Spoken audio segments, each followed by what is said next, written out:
Sallallahu ala Muhammad Sallallahu alaihi wasallam Sallallahu ala Muhammad Sallallahu alaihi wasallam. Assalamualaikum warahmatullahi wabarakatuh. Waalaikumsalam warahmatullahi wabarakatuh. Alhamdulillahirabbil alamin wassalatu wassalamu ala asrofil anbiya'i wal mursalin sayyidina Muhammadin wa ala alihi wa sahbihi ajmain. Rabbi shrah li sadri wa yassir li amri wa hlul 'uqdatam min lisani yafqahu qawli. Amma ba'du. Pak Ustadz Rifai dan para Bapak Ibu yang dimuliakan Allah, alhamdulillah pada pagi ini atas berkat rahmat taufik hidayah serta inayah Allah kepada kita semua sehingga kita masih bisa mengikuti kajian subuh online bersama. Tak lupa kita haturkan sholawat dan salam kepada baginda Nabi Muhammad SAW serta keluarganya, para sahabatnya, dan para pengikutnya yang tetap istiqomah sampai akhir zaman. Baiklah Bapak Ibu, pada kajian subuh kali ini dengan mengambil tema dahsyatnya sholawat yang akan dibawakan oleh Pak Ustadz Kolonel Purnawirawan Dr. Andes Muhammad Rifai, yaitu teman kita sendiri, alumni SMA 3. Kajian subuh pada kali ini pada Kamis 25 Safar 1446 Hijriah. Untuk memulai acara ini kita akan mulai dengan tilawah dan sari tilawah yang akan dibawakan oleh Bapak Rusyanto dengan membacakan Quran surat Al-Ahzab 33 ayat 56. Kepada Bapak Rusyanto kami persilahkan. Baik, terima kasih Pak Pramono dan semuanya, Pak Hendri, Pak Rifai, Mas Levi. Ya, saya akan bacakan Al-Ahzab surat 33 ayat 56, dilanjut 56. An-Nur surat 24 ayat 63. Ditambah. Baik. An-Nur. A'udzu billahi minasy syaithanir rajim. Bismillahirrahmanirrahim. Innal ladzina yu'dzunallaha wa rasulahu la'anahumullahu fid dunya wal akhirati wa a'dalahum adaban muhina.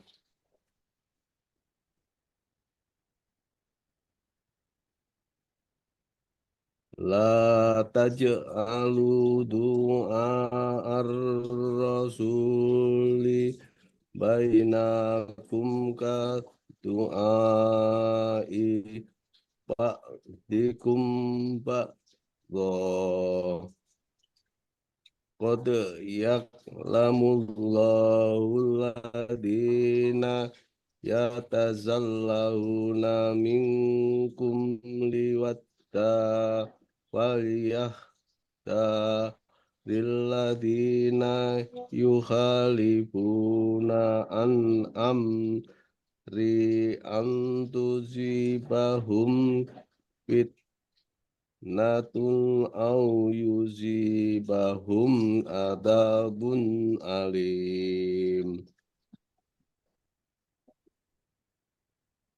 Artinya, sesungguhnya Allah dan para malaikatnya berselawat untuk Nabi. Wahai orang-orang yang beriman, Bersalawatlah kamu untuk Nabi dan ucapkanlah salam dengan penuh penghormatan kepadanya. Janganlah kamu jadikan panggilan Rasul Muhammad di antara kamu seperti panggilan sebagian kamu kepada sebagian yang lain.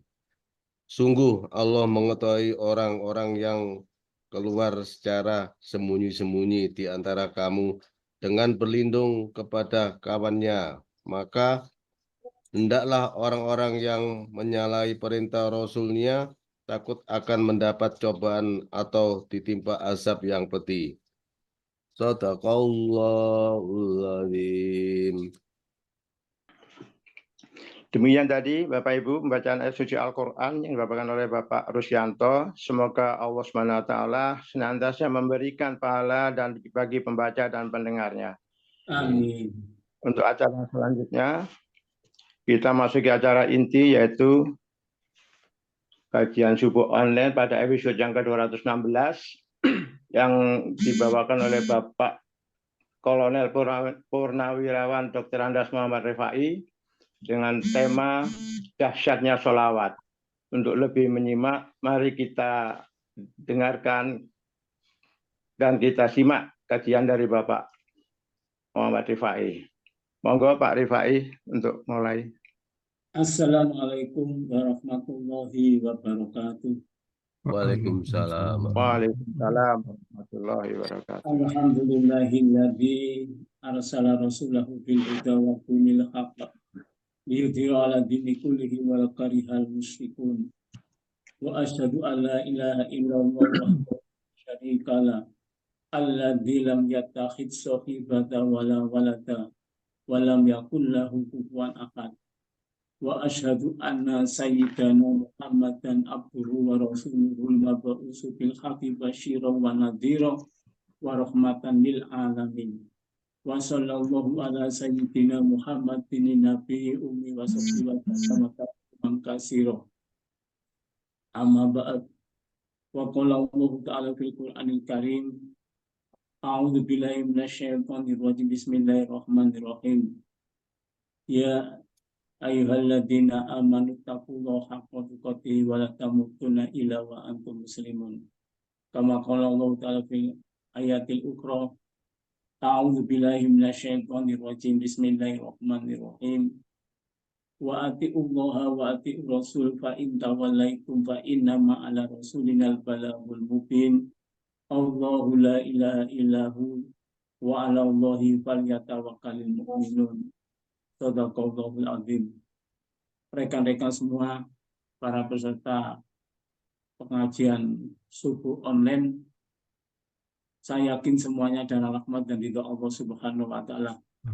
Yang pertama kita panjatkan puji syukur kepada Allah Subhanahu wa taala atas limpahan rahmat dan karunia-Nya, sehingga pada pagi hari ini kita diringankan hati kita dalam rangka untuk mengikuti pengajian subuh online ini. Semoga ini merupakan isyarah, merupakan pertanda bahwa amal baik kita diterima oleh Allah Subhanahu wa taala, dosa-dosa kita dimaghfirah oleh Allah Subhanahu wa taala. Allahumma amin. Rahmat dan salam semoga tetap dilimpahkan kepada junjungan kita Nabi besar Muhammad sallallahu alaihi wasallam. Rekan-rekan semua, pagi hari ini kita sudah memasuki bulan Safar, sebentar lagi juga kita akan masuk ke bulan Rabiul Awal, tahun kelahiran junjungan kita Nabi besar Muhammad sallallahu alaihi wasallam. Untuk mengingat waktu, mari kita langsung saja kajian yang akan kita bahas pada pagi hari ini, yaitu yang pertama pengertian sholawat, macam sholawat, dan kemudian manfaat sholawat, dasar menggunakan Sayyidina. Ini Pak Hendri. Yang kedua ini, ya ini, jadi pengertian sholawat, terus macam sholawat, manfaat sholawat, dan sekaligus di Indonesia ini ada yang menggunakan kata Sayyidina, ada yang tidak mempergunakan. Tapi kita telusuri alasan apa ada yang menggunakan Sayyidina. Tadi sudah dibacakan ayat surat An-Nur ayat 63. Pengertian salawat ya. Salawat atau slide yang ketiga Pak Hendri, yaitu makna salawat.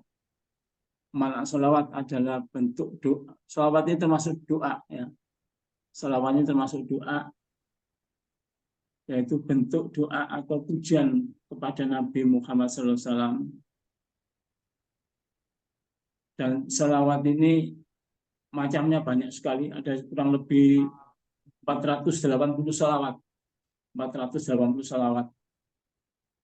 Maka kita di Indonesia ini orang yang mengamalkan salawat ini banyak macam-macam. Di daerah, hampir di daerah provinsi itu berbeda-beda. Kalau di Jawa Timur ini ada termasuk di Jawa Timur ini mengamalkan salawat yang sangat masif ya, sangat luar biasa, melebihi daripada yang lain. Ada salawat Badar, ada salawat Nariyah, ada salawat macam-macamnya itu.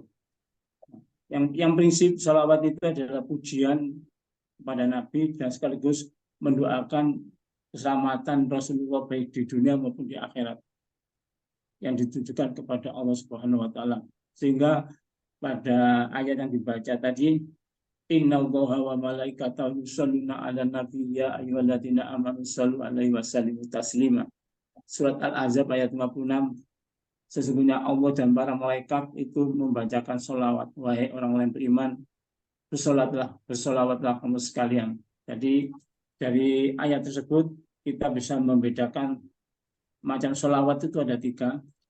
Sholawat yang berasal dari Allah, sholawat yang berasal dari malaikat, dan sholawat dari manusia atau umatnya seperti yang kita lantunkan kepada Rasulullah sholawat ini. Itu pada manusia. Slide yang keempat. Nah, ini slide yang keempat. Pengertian sholawat. Para ulama mengartikan terutama yaitu Ibnu Katsir ya. Imam Ibnu Katsir ini mengatakan bahwa sholawat yang berasal dari Allah itu adalah merupakan rahmat atau kemuliaan ya. Jadi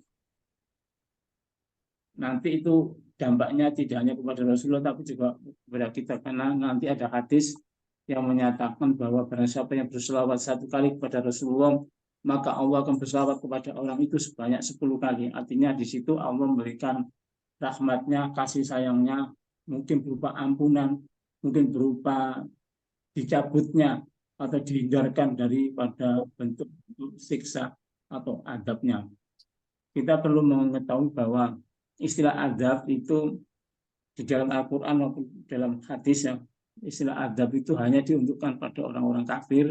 Kalau pada Muslim itu adalah bala atau ujian. Artinya adab dengan bala itu beda ya. Kalau adab itu adalah perbuatan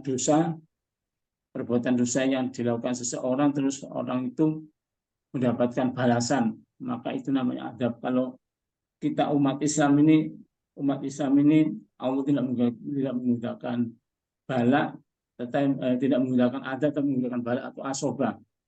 Ma asoba min musibatin illa bidin, apa saja yang menimpa umat Islam itu adalah ujian ya, ujian. Alladzi khalaqal mauta wal hayata liyabluwakum ayyukum ahsanu amala. Jadi ujian itu beda, ujian itu ada nilainya, ada unsur positifnya. Kalau lulus dari ujian itu ya kita mendapatkan kenaikan pangkat ya, derajat. Tapi kalau musibah, kalau adab itu tidak akan ada kenaikan derajat kita di hadapan Allah. Tapi adab ini adalah memang karena perbuatan orang itu semata-mata karena keingkaran atau dosa. Maka ketika Allah menggunakan kata-kata adab ini selalu berkaitan dengan kekufuran atau kekafiran, keingkaran seseorang. Misalnya Allah masalah syukur ya. Wa ita'adana rabbukum la in syakartum la azidanakum wala in kafartum inna adzabi lasyadid. Inna adzabi lasyadid. Apa itu ketika menggunakan kata adab itu selalu berkaitan dengan orang-orang kafir. Ini. Nah, kembali kepada pengertian sholawat.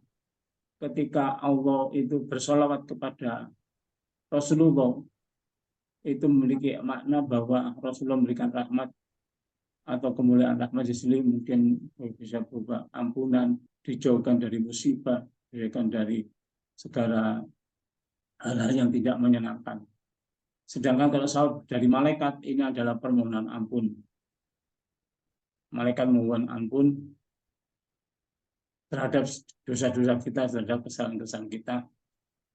Permohonan ampun malaikat itu selalu diterima oleh Allah, selalu diterima oleh Allah dan tidak pernah ditolak.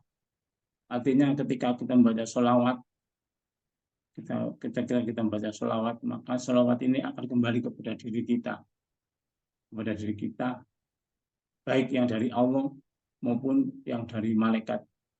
Maka pada kesempatan ini tema ini memang diajukan oleh Pak Endri. Tema ini dasarnya sholawat ini memang kita harus mengetahui, tidak hanya sekedar mengetahui, tapi juga kita kalau bisa mengamalkannya, dan ketika mengamalkan itu akan ditunjukkan oleh Allah, dampak-dampak atau akibat dari pengamalan itu. Lanjut, Pak.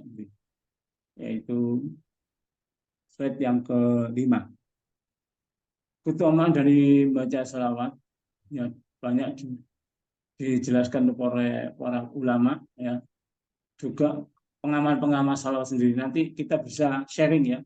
Kita share mungkin dari rekan-rekan sekalian, ada yang sudah mengamalkan dan dampaknya itu ada yang bisa dirasakan, ada juga yang belum mendapatkan rasanya itu.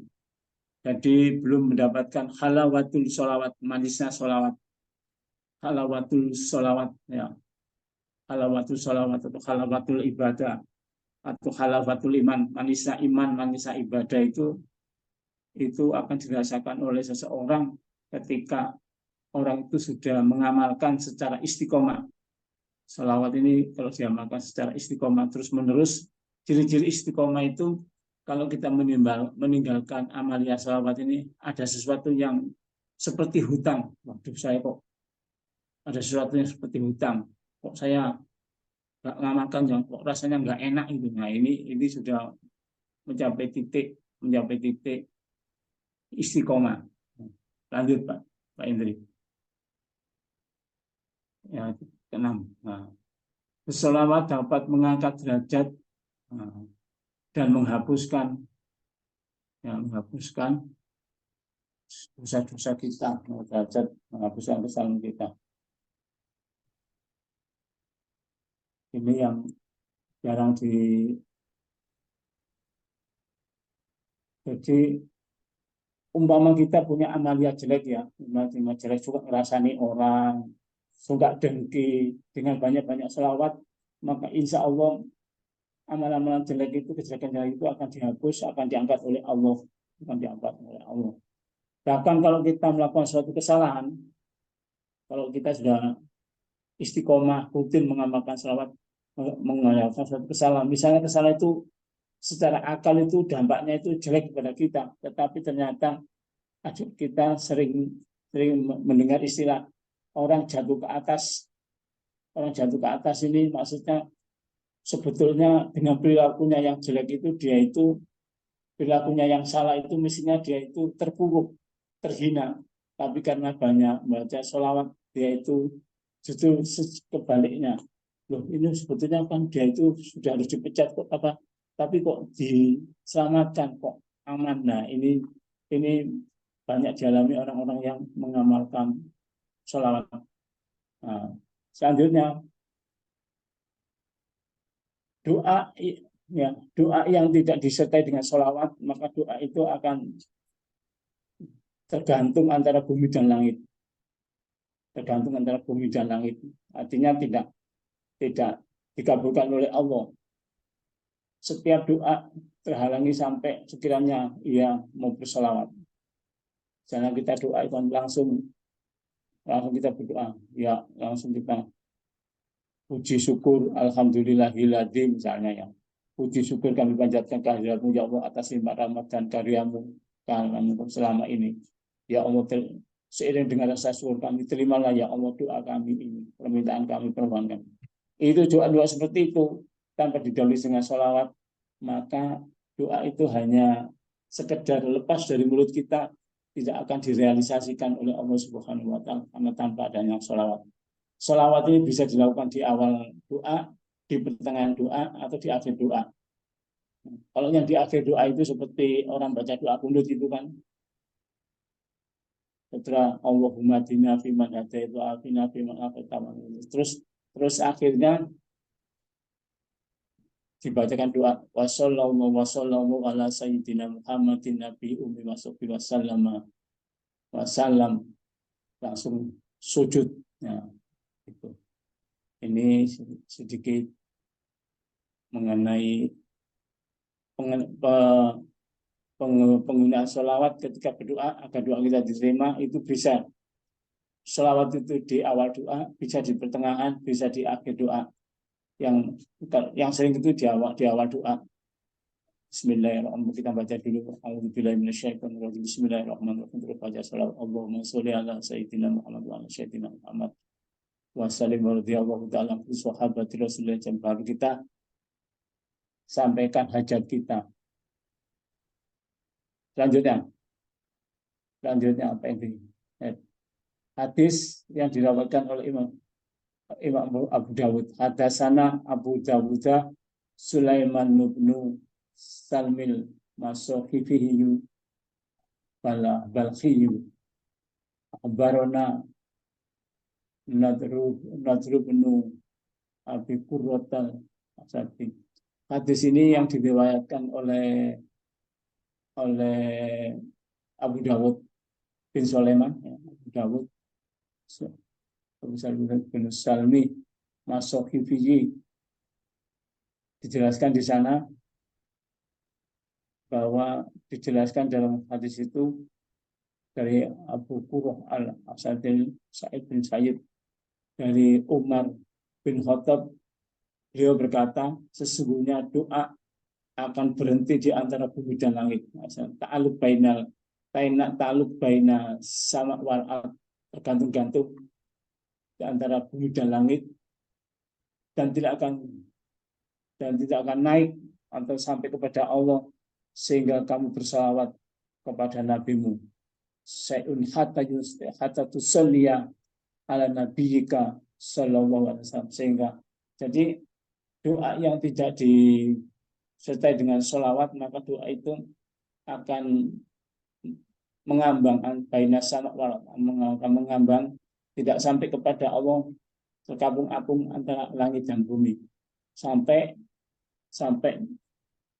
hatta usal ya, sehingga engkau membacakan salawat ala nabiyika, kepada nabimu sallallahu alaihi wasallam, maksudnya membacakan nabi kepada Rasulullah sallallahu alaihi wasallam.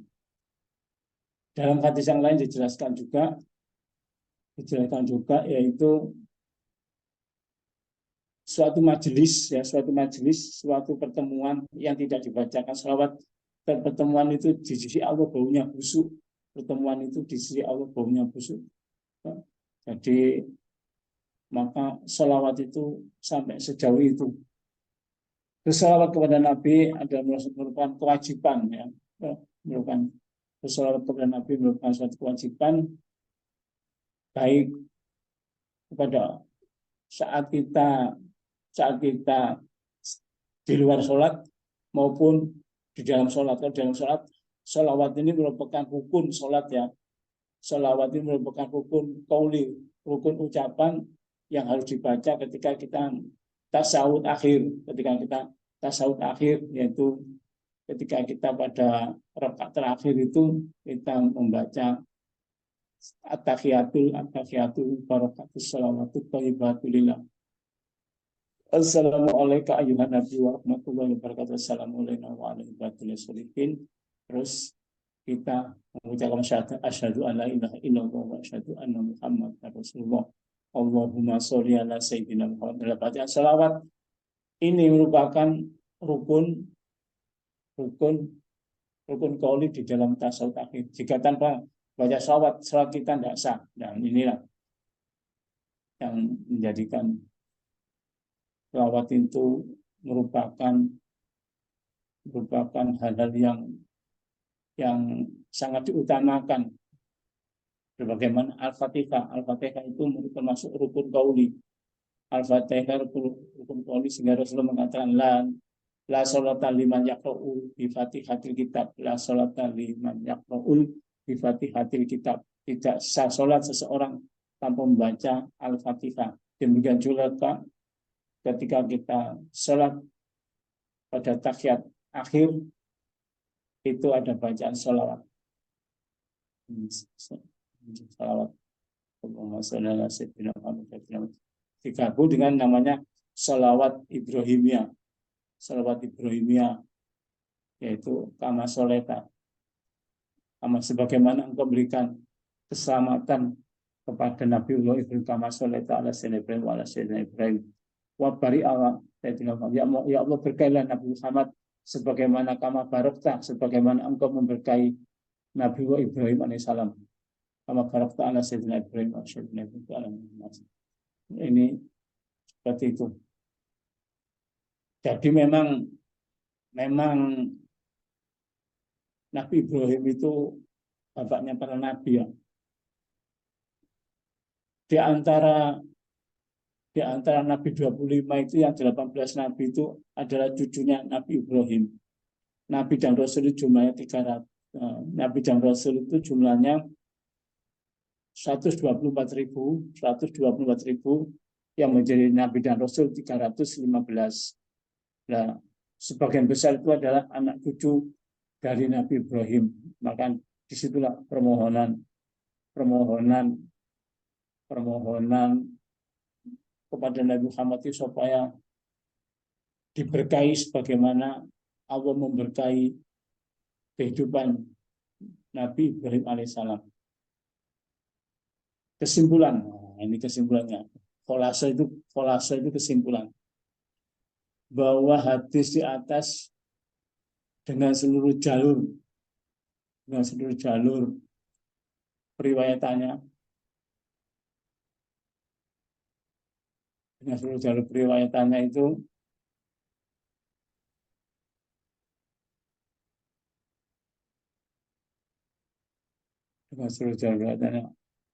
itu adalah tidak terus sampai derajat. Jadi hadis itu ada macam-macamnya. Hadis yang paling bagus itu namanya hadis sahih. Hadis sahih itu yang paling berkualitas itu diriwayatkan oleh dua imam Bukhari dan Imam Muslim. Kalau hadis sahih ini bisa dilihat dari periwayatannya dan juga dari redaksinya.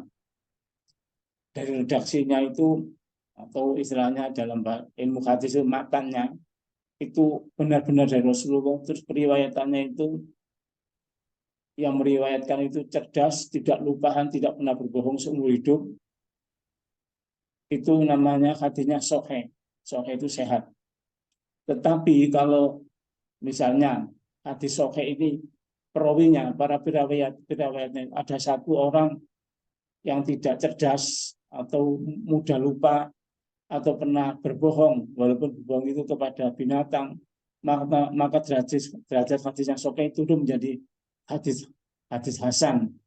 Nah, hadis hasan itu hasan kan baik redaksinya matanya bagus, perawinya bagus, tetapi ada satu perawi yang kurang, misalnya itu kurang memenuhi persyaratan periwayatan, misalnya pernah berbohong, walaupun berbohong kepada binatang. Misalnya pernah ada seorang dari Mesir mencari hadis di daerah Madinah.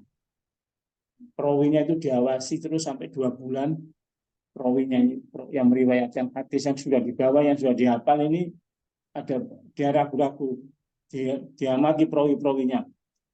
Ternyata ada satu perawi yang berbohong kepada binatang. Waktu itu perawi itu memanggil binatang, misalnya ayam lah. ayamnya datang ternyata tidak diberi jagung atau makanan. Ini sudah dianggap berbohong dan perawi ini sudah dinyatakan lemah. Hadis yang sahih tadi yang semula dia terima itu perawinya bagus-bagus, dobit misalnya, terus redaksinya bagus, betul-betul dari Rasulullah, matanya bagus, tetapi setelah di cross check di lapangan, kok ada yang seperti ini, maka hadis seperti ini derajatnya turun, bukan lagi sokemnya. Terus ketika derajat hadis itu turun menjadi dari soke turun kepada hasan, inilah yang dimaksud khulaso qalu anal hadisa bimajmu'in hadhihi thoriq. Nah, ini menjelaskan bahwa andaikan hadis-hadis di atas oleh misalnya itu kritikus hadis, hadal hadisu rawahul Tirmidzi, hadis yang diriwayatkan oleh Imam Tirmidzi ini yang terletak di dalam nomor 486 ini tidak akan jatuh derajatnya sampai ke derajat hasan. Artinya hadis ini hadis sahih yang diriwayatkan oleh Umar bin Khattab. Ini ya, lanjut Pak Indi. Lanjut. Masih yang tadi kita lanjutkan. Nah, lanjut.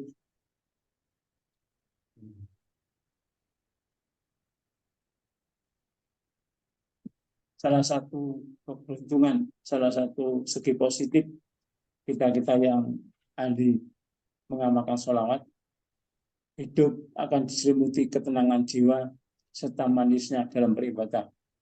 Manisnya dalam beribadah itu halawatul ibadah.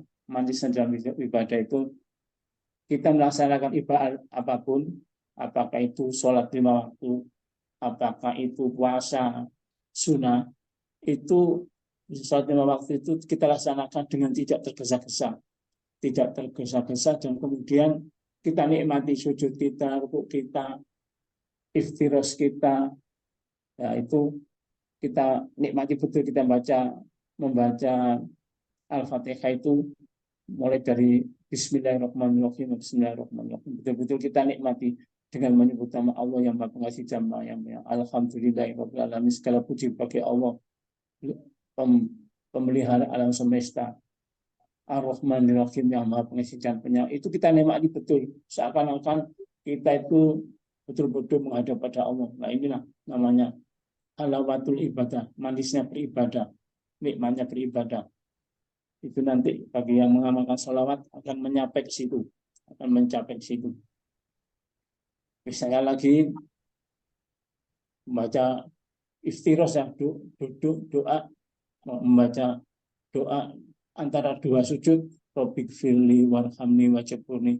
Benar-benar kita merasa itu kebutuhan kita yang benar-benar kita sandarkan pada Allah. Rabbik firli, ampuni aku ya Allah, warhamni, sayangi aku, wajibuni, ya Allah, tutupilah aibku, warfa'ni, angkat derajatku, warzuqni, beri kami aku rezeki ya Allah, wah ini beri aku sampai wa'afini, sehatkan aku ya Allah, aku anumakan. Ini kita baca itu dengan penuh kekhusyuan, ya, ini bagi yang pengamal sholawat itu akan cepat menuju ke sana.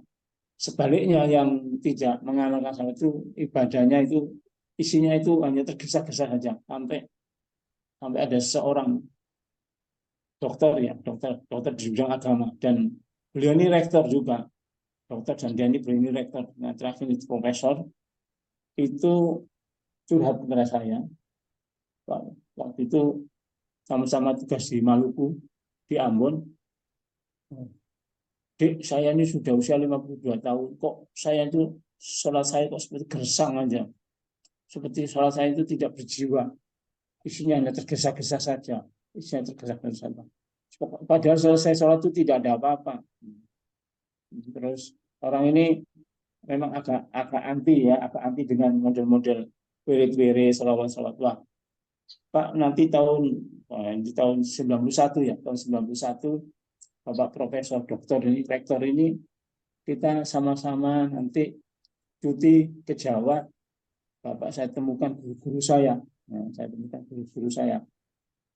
Kayaknya alhamdulillah, qadarullah ya, dengan seizin Allah dan takdir Allah tahun 91 itu kami bisa cuti bersama.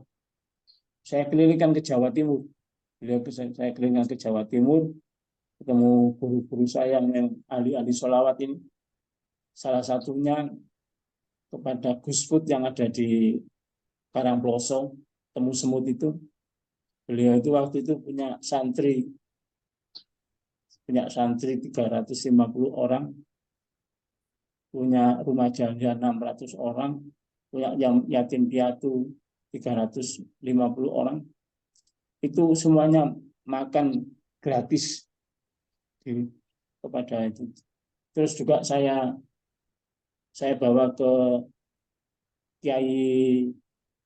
Kiai Hasan Makbul ya, Kiai di Bulawang itu, Kiai Hasan kan Kiai Hasan ya, Kiai Muksin Makbul ya. Kiai Muksin itu titis ya, Kiai Muksin itu titis. Pak Profesor Rektor Universitas Darussalam di Ambon itu bingung mau sekolah ke Amerika atau pindah. Beliau itu ingin pindah ke Malang, dan juga beliau ini akan sekolah ke Amerika. Bingung sekolah atau pindah ya. Terus saya bawa ke Kiai Muksin Makbul itu Bulawang itu. Kiai Muksin itu padahal waktu itu tidak diinformasikan, kenal juga baru saat itu. Langsung ngomong begini, kalau pindah ke Malang tidak dapat ilmu. Kalau sekolah dapat ilmu dan bisa pindah. Langsung ngomong gitu. Artinya sebaiknya Bapak itu sekolah saja ke Amerika, nanti dapat ilmu dan bisa pindah ke Malang. Tapi kalau hanya pindah ke Malang, hanya pindah saja tapi tidak dapat ilmu, bisa dengan kejadian seperti itu. Loh, kok tahu ya, padahal kita kenal juga baru seperti itu. Nah, ini terus salah satu, kalau ingin seperti itu katanya Yai Muksin Makbul itu banyak mengamalkan sholawat. Terus Pak Profesor ini tanya, Pak Yai, sholawat apa? Ya sholawat terserah. Sholawat yang paling pendek sholawat Jibriliyah. Sholawat yang terpendek itu sholawat Jibriliyah, yaitu Shallallahu ala Muhammad, Shallallahu Muhammad. Ya karena pendek, bacalah minimal satu hari itu 10.000 kali. Kata Pak Yai itu. Terus si Pak Profesor ini kaget, kok 1.000 banyak itu. Yo jumlahnya 1.000 tapi kalau dibaca cuma 10 menit. Paling lama 10 menit. Memang kalau kita amalkan Shallallahu Muhammad, Shallallahu Muhammad. Tapi kembali kepada ayat tadi ya, kepada kata la taj'alu du'a rasuli ka du'a ba'dum ba'dhu. Dijelaskan di dalam surat An-Nur ayat 63. An-Nur ini jumlah ayatnya 64. Ini ayat yang ke-63. La taj'alu du'a rasuli ka du'a ba'dum ba'dhu. Janganlah kamu memanggil Rasul itu sebagaimana engkau memanggil di antara kamu sekalian. Artinya kalau kita memanggil kepada teman-teman kita Jambal itu Kak Popo, ya Kak Popo namanya, teman akrab Kak Popo. Ya. Tetapi kepada Rasulullah dilarang jelas di dalam surat An-Nur ayat 63. La tajalu du'a ila rasulika du'ai ba'duhum ba'du. Janganlah kamu memanggil Rasul itu sebagaimana engkau manggil di antara kamu sekalian. Nah, itu ada larangan. Walaupun saya diijazahi oleh kiai saya, guru saya, untuk mengamalkan sholawat Jibriliyah. Sholawat Jibriliyah itu sholawat yang paling pendek, yaitu Shallallahu ala Muhammad. Ini kan sholawatnya malaikat Jibril kepada Nabi Muhammad, Shallallahu ala Muhammad. Malaikat Jibril jambal kepada Nabi Muhammad, ya gak apa-apa. Ya. Malaikat kan tingkatannya seperti itu. Nah, bagi saya, ya, bagi kita ya, mau sebagai umatnya Rasulullah, kalau kita jambal kepada Rasulullah itu kok sepertinya kurang adab ya, tidak punya akhlak, tidak punya etika. Shallallahu ala Muhammad. Shallallahu, semoga Allah memberikan rahmat kepada Muhammad. Ini kan jambal ini ya. Saya nggak tega itu. Kayaknya setelah saya baca tafsir-tafsir untuk menghormat Rasulullah, seperti Jainuddin MZ itu kan dipopulerkan dengan sebutan baginda, ya, baginda Rasulullah. Lah kalau kita orang-orang Jawa itu biasanya kan kanjeng Nabi ya, kanjeng Nabi, kanjeng Sultan, kanjeng Sinuhun, dan Nabi Muhammad, kanjeng Nabi Muhammad. Ini sebagai orang Jawa. Tapi saya sebagai umatnya itu menyebut nama Rasulullah itu jambal itu tanpa embel-embel kemuliaan itu malunya, isimnya, gak tega. Maka ya selawat Jibriyah tadi itu saya tambah Sayyidina Sallallahu ala Sayyidina Muhammad Sallallahu ala Sayyidina Muhammad, yang semula kalau dibaca 1000 itu hanya sekitar 10 menit, 7 menit, tapi dengan tambah Sayyidina agak lama sedikit, sekitar 15 menit. Sallallahu ala Sayyidina Muhammad Sallallahu ala Sayyidina Muhammad sebanyak 1001 setiap hari ya. Itu insya Allah membawa keberkahan ya. Ya, doa-doa kita, misalnya doa menjadi mudah terkabul apabila sholat diiringi dengan salawat, disinari oleh pancaran cahaya iman, rahmat, dan keberkahan. Kehidupan akan diiringi oleh semangat ya juang tinggi dalam beribadah. Artinya ketika orang-orang itu malas ibadah ya, bangun subuh, sholat tahajud dan sebagainya, sholat witir, atau melaksanakan puasa Senin, Kamis dan sebagainya malas. Tapi begitu kita sudah rutin mengamalkan sholawat, amalia-amalia yang orang awam mengerjakan itu berat, itu bagi pengamal sholawat itu menjadi ringan semuanya, insya Allah. Lanjut Pak Indri. Anjuran membaca sholawat. Ya, anjuran membaca sholawat bagi umat Islam juga didasari oleh dalil yang jelas. Ya, maupun hadis yang Innallaha wa malaikatahu yusholluna 'alan nabiy ya ayyuhalladzina amanu shollu 'alaihi wa sallimu taslima. Jadi baca sholawat ini memang ada perintah.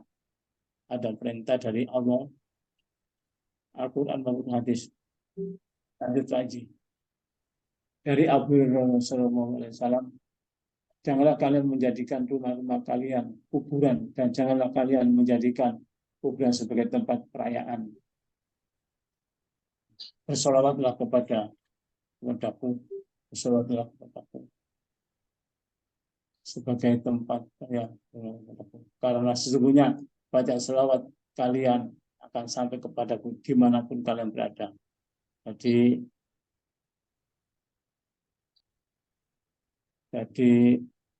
dimanapun kita berada, selawat yang kita sampaikan kepada Rasulullah SAW, walaupun Rasulullah sudah wafat, insya Allah nyampe ya dengan beberapa sandaran hadis tersebut. Lanjut Pak Indri. Nah, sudah masuk ke slide ke-12. Manfaat daripada sholawat antara lain ya, tadi sudah kita bahas sebagian, menghilangkan kesedihan. Kita ini sudah kakek-kakeknya, kakek. Tugas kita sudah selesai, ternyata belum selesai tugas kita. Tugas kita belum selesai. Mungkin tugas kita pribadi sudah selesai, tapi kita masih punya anak, punya cucu. Kadang-kadang persoalan anak itu kita juga merasakan deritanya juga. Nah, insya Allah bagi yang mengamalkan salawat ini, hal seperti itu akan dihindarkan oleh Allah. Ya, dihindarkan oleh Allah. Ya, banyak-banyak salawat itu satu hari 1001. Ya, barang siapa mengucapkan salawat 1 kali, Allah mengucapkan salawat 10 kali pada kita.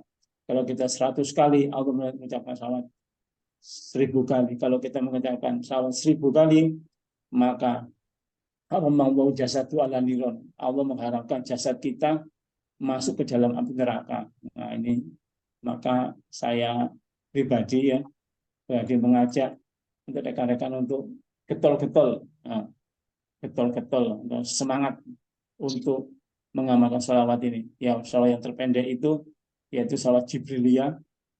Nah, maka saya sarankan karena kita di dalam surat An-Nur ayat 63 itu tidak boleh memanggil Rasulullah itu sebagai kita manggil teman kita, maka saya sarankan untuk menambahi Sayyidina Sallallahu ala Sayyidina Muhammad Sallallahu alaihi wasallam. Karena saya pribadi itu kok jambal kepada orang tua itu saja kita tidak berani, apalagi nyambal kepada Rasulullah.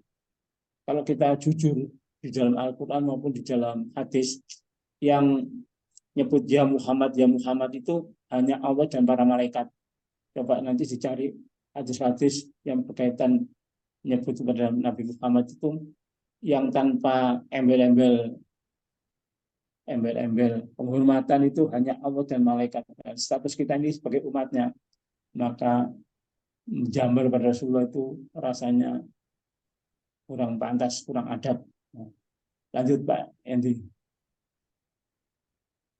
Mendapat kebahagiaan dan ketenangan hati. Siapa yang ingin mendapatkan kebahagiaan dalam hidup, maka bacalah sholawat dalam sehari sehingga mendapat ketenangan jiwa dan merasakan manisnya iman ya, bukan manisnya imam ya, manisnya iman kepada Allah. Selain itu, ketenangan batin serta hati menjadi jaminan wajib yang didapatkan bagi mereka yang selalu. Jadi nanti rekan-rekan yang punya pengalaman khusus ya tentang mengamalkan sholawat ini, tapi saya sarankan sholawat ini diamalkan itu jangan disambi. Kita baca sholawat sallallahu alaihi wasallam. Ya kita cari waktu khusus, misalnya selesai maghrib sambil menunggu isya itu kita sudah bisa membaca sholawat 1000 kali, sallallahu alaihi wasallam 1000 kali, bisa istighfar 1000 kali, bisa membaca alhamdulillah 1000 kali, bisa membaca la ilaha illallah 1000 kali. Itu cukup waktunya setengah jam itu, padahal maghrib menuju isya itu ada waktu kurang lebih 1,5 jam. Waktu 1,5 jam. Setengah jam itu bisa kita baca sholawat 1000 kali, istighfar 1000 kali, alhamdulillah 1000 kali, la ilaha illallah 1000 kali. La ilaha illallah, la ilaha illallah, la ilaha illallah. Itu 1000 kali bisa. 10 menitan. Nah, itu. Waktu itu. Terus ya jangan disambi ya, jangan sambil nonton TV terus kita bawa tasbih panjang itu. Jangan. Kalau kita ibadah itu kalau bisa jangan disambi. Untuk menunjukkan kesungguhan kita. Nonton TV sambil baca. Ini tidak akan fokus, apalagi duduk kita dengan jigang ya, maksudnya jigang itu ya bahasa Jawanya, salah satu kaki kita tumpangkan ke kaki kita sambil membaca istighfar. Wah, nggak pantas ya, astagfirullahaladzim, kita menghadap atasan kita saja dengan duduk seperti itu, nggak pantas, apalagi kita sedang berhadapan dengan Allah. La ilaha illallah, la ilaha. Terus kaki kita jigang. Nah, sebaiknya bersilah menghadap kiblat. La ilaha illallah, la ilaha illallah. Sallallahu alaihi wasallam. Itu. Insya Allah itu nanti yang namanya halawatul iman, manisnya iman itu akan kita rasakan dengan tanda-tanda kita merasa ditatap oleh Allah, merasa muraqabah, merasa diintip-intip oleh Allah. Nah, ini perasaan seperti ini penting, karena dengan perasaan muraqabah, merasa ditatap oleh Allah, akan menimbulkan 2 kekuatan. Kekuatan yang pertama, kita senang amar ma'ruf nahi mungkar. Kita senang amar ma'ruf, mengajak kebaikan-kebaikan, terus nahi mungkar, berani melarang segala kemungkaran, baik yang dilakukan oleh teman kita atau atasan kita. Yang penting itu atasan kita. Biasanya orang itu berani melarang keluarganya, berani melarang temannya, tapi dengan atasan sangat takut. Nah, ketika kita sudah ahli sholawat, ya, ahli sholawat itu yang perasaan-perasaan itu sudah tidak ada lagi. Yang yang yang muncul hanyalah harus diubah, ya, segala bentuk kemungkaran baik kecil maupun besar harus diubah, ya, tentunya dengan cara yang santun, dengan cara yang hormat, supaya namanya sekecil-kecilnya atasan kita itu memiliki kekuatan, memiliki power, ya. Jadi kita bisa kena fitnahnya, ya, kita sampaikan dengan santun, insya Allah beliau menurutnya. Nah, ini salah satu, inilah wujud dari halawatul iman, manisnya iman itu kita merasa diincip-incip, kita merasa diawasi oleh Allah, merasa ditatap oleh Allah, diciptakan dua kekuatan amar ma'ruf, menjalankan kebaikan, nahi mungkar, dan mencegah kemungkaran. Itu. Lanjut Pak Hendri. Nah, yang ke-14, saya yang ke-14, ya. Memudahkan jika terkabulnya doa. Bila ingin doanya dikabul. Nah, seperti baru-baru ini kita dengarkan orang yang menyerang hujan, sampai dikeluarkan dana 9 miliar di IKN waktu upacara Agustusan kemarin itu. Kalau orang itu bukan ahli sholawat, hujan itu tambah deras, diterang tambah deras itu. Tapi kalau orang itu ahli baca sholawat, menerang hujan yang model-model begitu, gak usah datang ke IKN, gak usah menerang hujan itu, tidak usah datang ke daerah yang kita terang itu, nggak usah, dari jauh juga bisa, karena yang kita gunakan adalah minta pertolongan kepada Allah, bagi jemaah ahli sholawat begini, itu nerang hujan itu nggak usah bayar, gratisan saja, karena itu hal yang diajarkan oleh Rasulullah.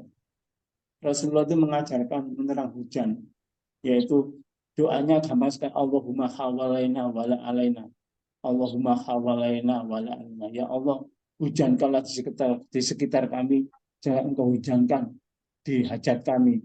Seperti itu saja. Tapi kalau orang itu ahli sholawat, nggak usah datang ke lokasi. Kita, Allah itu maha kuasa, Allah itu maha baik. Kita berdoa, menanam hujan, kita IKN, nggak usah datangkan dari Banyuwangi sampai bayar miliaran itu.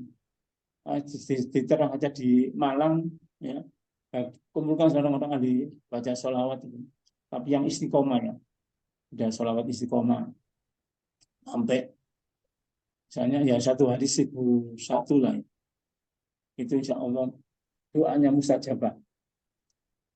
Terus orang-orang yang ahli sholawat ini diberi oleh Allah untuk menyembuhkan penyakit. Barang siapa yang sedang terkena suatu penyakit, maka berdoalah kepada Allah SWT dan baca sholawat. Dengan itu Allah akan memberikan kemudahan dalam mengangkat penyakitnya. Ya, baca sholawat, kalau sudah untuk proses penyembuhan seperti ini, sholawatnya juga bukan satu, ya. Allahumma sholli ala sayyidina Muhammad, gak cukup, ya, 1000 kali lah, ya. Cuma 10 menit.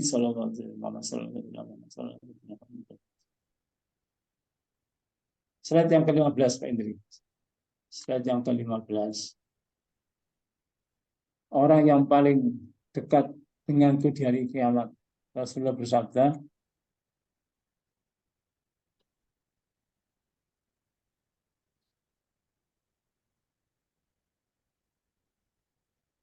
nah ini slide yang ke-17 Pak Indri, slide yang ke-17 yang sesuai dengan hadis itu. Secara khusus memerintahkan umatnya Rasulullah sholawat pada hari Jumat, dan doa umatku sampai kepada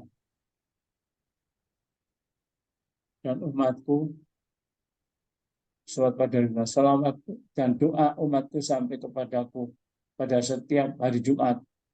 Maka kita memang disunahkan, ya, disunahkan untuk bersolawat itu pada hari Jumat, itu disunahkan. Malam Jumat juga bagus. Jadi, duduk sambil menunggu khotib datang itu masih banyak waktu itu. Kita pegang tasbih bersolawat, 1000 salawat. Insya Allah akan mengabulkan hajat-hajat kita. Salam doa umatku sampai kepada setiap hari Jumat. Orang yang paling banyak bersolawat kepadaku di antara mereka ada orang yang paling dekat denganku kedudukannya. Jadi orang yang paling dekat dengan Rasulullah nanti di hari kiamat, aulan nasi bi, sedekat-dekat sebaik-baik manusia denganku yaumal kiamat, aksaruhum alayya sholatan. Jadi sholatan di sini bukan sholat ya. Sedekat-dekat manusia denganku nanti di hari kiamat adalah orang yang paling banyak orang tersebut bersolawat atas diriku. Bersolawat bukan sholatan di sini bukan orang yang sholat kepada diriku, tapi orang yang bersolawat. Karena ada seorang Habib ya, ada seorang Habib mengartikan sholat ini adalah sholat. Katanya orang itu sholat kepada Nabi, bukan sholat. Sholatan ini adalah maknanya, bukan sholat tetapi sholawat. Sedekat-dekat manusia denganku nanti di hari kiamat, aksaruhum alayya sholatan, adalah orang yang paling banyak bersolawat kepada diriku. Bersolawatnya bukan sholat kepada diriku. Sholat itu hanya kepada Allah. Hadis Imam Tirmidzi tingkatannya Hasan. Ya, Hasan itu satu klik di bawah Sahih. Ya, satu klik di bawah Sahih. Lanjut Pak Indri. Yaitu slide yang ke-18. Allahumma, ini macam-macam sholawat ya. Sholat Ibrahimiyah. Nah, sholat Ibrahimiyah ini yang selalu kita pakai pada waktu tasawuf akhir. Pada tasawuf akhir setelah kita membaca Allahumma sholli ala sayyidina Muhammad, terus kita berdoa kama sholeta, ya kama sholeta, sebagaimana engkau ya Allah berilah ya Allah rahmat dan kesejahteraan kepada junjungan kami Nabi Muhammad, sebagaimana engkau memberikan kepada junjungan kami Nabi Ibrahim. Kita gunakan kata Sayyidina sini adalah untuk menghormati Nabi Ibrahim. Kita sebagai orang Jawa ini, jambal itu kok gak pantas ya. Jambal, kita menghadap presiden atau atasan kita, terus kita sebut namanya saja, itu walaupun bagaimanapun itu atasan kita. Misalnya kita panggil namanya saja, wah kita akan menanam permusuhan secara tidak langsung. Kepada Nabi Ibrahim juga demikian. Dan Ibrahim, kama sholeta, sebagaimana engkau memberikan sholawat ala Sayyidina Ibrahim kepada Nabi Ibrahim, wa ala ali Sayyidina Ibrahim, atas keluarga Nabi Ibrahim. Nabi Ibrahim kan punya dua anak, ya Ismail dan Iska. Iska punya anak Yakub. Yakub ini bapak kandungnya Nabi Yusuf, Nabi Ismail dan seterusnya, Nabi Ismail. Ini semuanya keluarga yang diberkahi oleh Allah. Anak cucunya menjadi nabi dan rasul.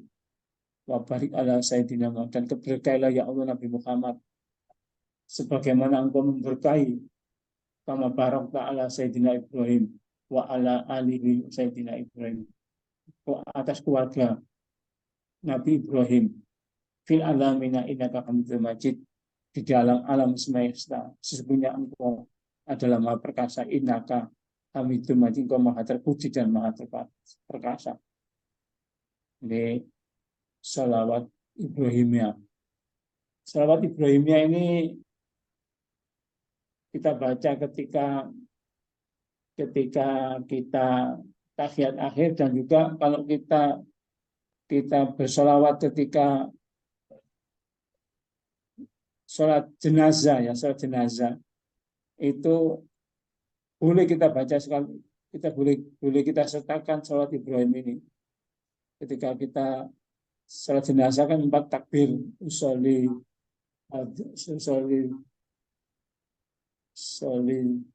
fardul soli janazah, soli janazah, fardhu kifayati, arba'at takbiratin, 4 kali takbir, 4 kali takbir, 4 kali takbir pertama kita, setelah takbir pertama kita baca Al-Fatihah. Takbir kedua kita baca sholawat Allahumma sholli ala sayyidina Muhammad wa ala sayyidina Muhammad. Kita teruskan dengan sholawat Ibrahimiyah ini boleh. Sama sholawat masih terus. Takbir ketiga kita baca doa Allahumma bilahu wa bi waqti amin. Takbir keempat Allahumma tadu alati Allah ta'ala Allahumma la tahrina ajra wa la taqina ba'dahu wa ghfir lana wa lahu bi rahmatika ya arhamar rahimin. Ini untuk sholat jenazah laki-laki. Kalau jenazah perempuan firlahunya kita akan firlah Allahumma firlah wa afiya wa anha Allahumma la tahrimna ajraha wa la taqina ba'dahu wa ghfir lana wa lahu bi rahmatika ya arhamar rahimin. Nah, ini seperti itu. Lanjut Pak Indri. Slide ke-20. Slide ke-20. Slide yang ke-20. Allahumma sholli ala sayyidina Muhammadin sholatun. Nah, ini sholat. Ini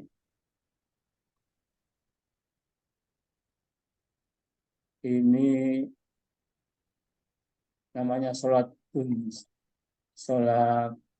tunjina. Macam-macam sholawat ini ya. Allahumma sholli ala sayyidina Muhammad sholatun tunjina biha min jamil ahwalil wal afat wa tafdilana biha jami'al hajat. Ini banyak digunakan oleh ustaz-ustaz untuk berdoa. Tunjina.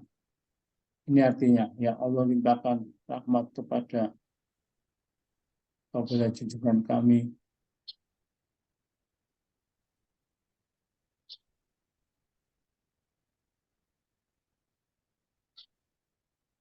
Pada junjungan kami Nabi Muhammad SAW melalui engkau akan menyelamatkan kami dari semua keadaan yang menakutkan dan bahaya. Dengan rahmat itu engkau akan mendatangkan semua hajat kami. Tapi dengan sholawat seperti ini ada yang yakin, ada yang ragu-ragu ya. Kalau yang yakin silakan saja diamalkan, yang ragu-ragu nggak usah. Kita bersolawat saja yang sholawat yang sering kita baca. Kita baca ya di dalam sholat Allahumma sholli ala sayyidina Muhammad Allah. Atau yang tidak mau pakai sayyidina ya nggak apa-apa ya. Yang tidak mau pakai sayyidina ya nggak apa-apa. Allahumma sholli ala Muhammadin seperti itu nggak apa-apa. Tapi saya pribadi ya, gak berani saya membaca sholawat tanpa sebutan kemuliaan. Boleh Sayyidina, boleh Maulana, ya silakan saja. Kalau menyebut Nabi Muhammad langsung dengan jambal itu kan rasanya bagaimana gitu. Makhluknya Allah, ya usianya di atas kita dan sebagai Nabi juga. Ini juga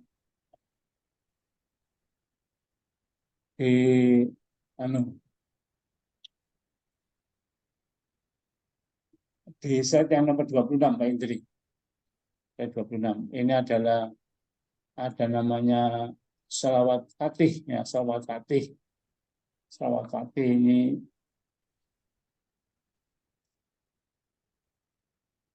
fatih ini sering diamalkan oleh teman-teman kita yang dari Hadramaut. Dari Hadramaut yang disebut Habib itu sering mengamalkan sholawat fatih. Wa barik ala sayyidina Muhammadin fatihi lima agaliko wal khatimi liman syabako wa nasiril haqqo bil haqqi wal hadi ila siratim mustaqim sallallahu alaihi wa ala alihi wa ashabihi haqqal qadrihi. Dan fadilah utama sholat ini sesuai dengan artinya. Misalnya sholat fatih ini yang artinya ya Allah limpahkan rahmat dan keselamatan serta berkah kepada Nabi Muhammad SAW sebagai pembuka sesuatu yang terkunci dan penutup sesuatu para nabi, tamu nabinya. Dialah penolong yang benar dengan membawa kebenaran serta petunjuk menuju jalanmu yang lurus. Semoga Allah melimpahkan rahmatnya kepada keluarga dan para sahabatnya dengan sebenar-benarnya dengan pangkat dan kedudukan yang agung. Ini kalau kita kesulitan, biasanya kalau oleh di pesantren sholat Al-Fatih ini dipakai untuk seperti kehilangan barang yang bisa hilang, barang itu jatuh atau dicuri orang, itu bisa diamalkan sholat Al-Fatih ini. Tapi biasanya oleh para kiai digabung ya, doanya itu digabung. Para kiai doanya digabung, tidak hanya sholawat yang begini tapi digabung dengan doa yang lain. Misalnya digabung dengan doanya Nabi Musa membelah lautan. Setelah kita membaca sholawat Al-Fatih ini, terus kita tutup dengan doanya Nabi Musa membelah lautan. Allahumma lakal hamdu wa ilaikal mustaqam wa antal musta'anu la haula wa la quwwata illa billahil azim. Allahumma lakal hamdu, kepadamu ya Allah kami memuji. Wa ilaikal mustaqam, kepadamu ya Allah kami mengadu sambat. Wa antal musta'anu, dan Engkau ya Allah yang Maha menolong, musta'an menolong. Wa la haula wa la quwwata illa billahil azim. Tidak daya dan kekuatan untuk melakukan kebaikan dan meninggalkan suatu kejahatan kecuali mendapat pertolongan darimu. Ini doa-doa salawat ini bisa menjadi mustajabah, mudah terkabul dengan digabung dengan doa-doa yang lain yang memang ada petunjuk atau arahan ke sana. Misalnya barang hilang, dompet hilang, kita duduk 1 jam, kita baca doa-doa seperti ini, insya Allah mudah terkabul. Atau problem-problem yang irasional, problem-problem yang tidak masuk akal,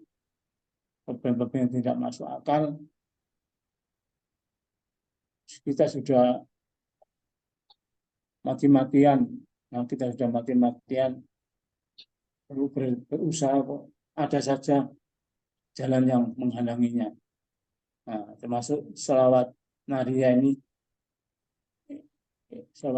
ini bisa dipakai untuk, kalau rekan-rekan sekalian misalnya punya tanah nggak laku-laku,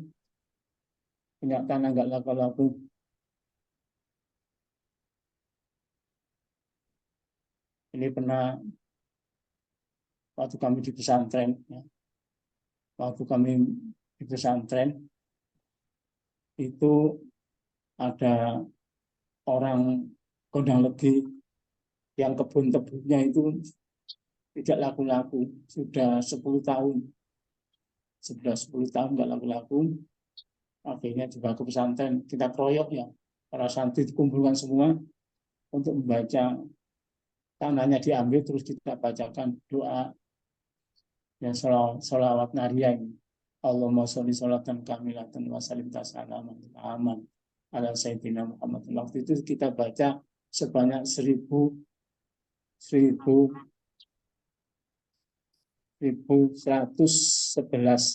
jadi 1111, jadi 1114 ya, 1111.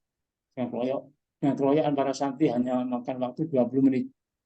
Ya, qadarullah, dengan seizin Allah, tanah itu dalam waktu 4 hari ada yang membeli.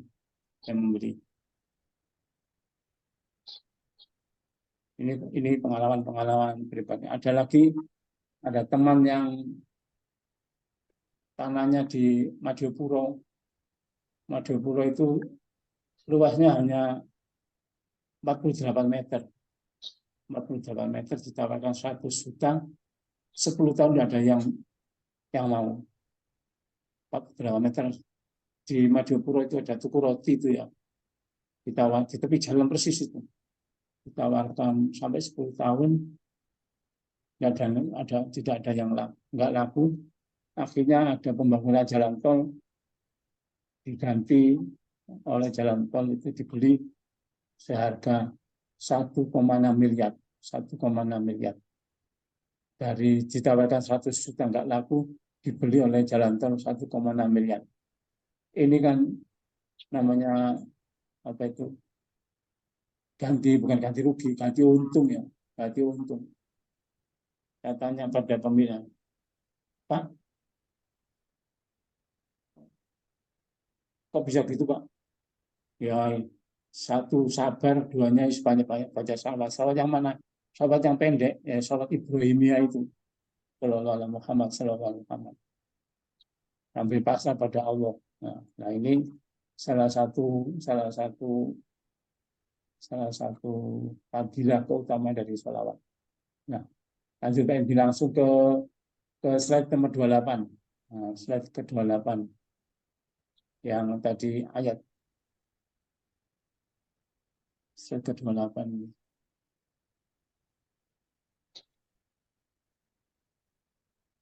Slide 28 ini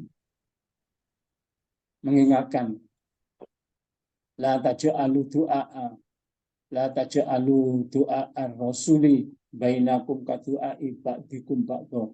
Janganlah kamu sekalian memanggil Nabi itu sebagaimana kamu memanggil di antara kamu sekalian. Artinya kita memanggil Nabi itu dengan sebagaimana kita mungkin teman-teman kita dengan jambar, dengan itu dilarang. Nanti dilihat di dalam tafsirnya. Nah, jadi kadang-kadang kita menggunakan kata Sayyidina ini atau kanjeng Nabi itu, Sayyidina dalam bahasa Arab ini bisa Sayyidina, bisa Sayyiduna, bisa Sayyidana. Ini tergantung kedudukannya kata Sayyidina ini. Tergantung kedudukannya kata Sayyidina. Tergantung kedudukan kata Sayyidina. Karena kata Sayyidina kalau dalam sastra Arab dikatakan Sayyidina itu adalah tidak mabni, ya. Tidak mabni, tidak tetap tapi bisa berubah-ubah. Berubah-ubah namanya murokab, ya, murokab. Bisa sayyidi, bisa sayyidu, ya, bisa ini Pak Idri. Slide yang nomor 32. Slide yang nomor 32. Slide yang nomor 22. Slide yang nomor 22 ini menggambarkan kepada kita. Slide yang nomor 32. Slide yang nomor 32. Kedudukan kata Sayyidina ini tidak semuanya dibaca Sayyidina, bisa Sayyidana, bisa Sayyiduna.